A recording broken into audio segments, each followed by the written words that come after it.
Hi friends, welcome to my channel. In this video we are going to see one of the most important formula in Excel, Vlookup. Okay, see here the table is given, and from the table we are going to find the order ID, which is 1114. Okay, corresponding to that the quantity we are going to find by using the Vlookup formula. See here I am going to use the Vlookup formula, equal Vlookup and then open parenthesis. Now the lookup value is we need the order ID as 1114. So select the cell. This is the lookup value, comma, then the table array. Which table it has to find? It has to find from this table. So I am selecting the full table. Make sure the lookup value is in the left side. Okay, see first left column, it is there, the lookup value.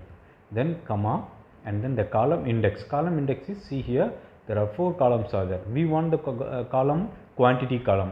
So which is in the order ID is first column, product is in the second column, unit price is in the third column, and quantity is in the fourth column, which is 44.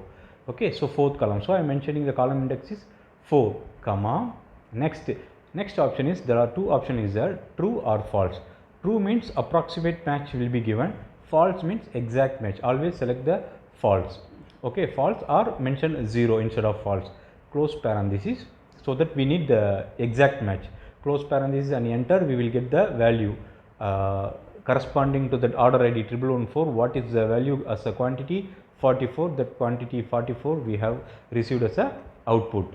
Okay, this is how you have to use the Vlookup function, which is very easy and it will be most important in your entire Excel usage.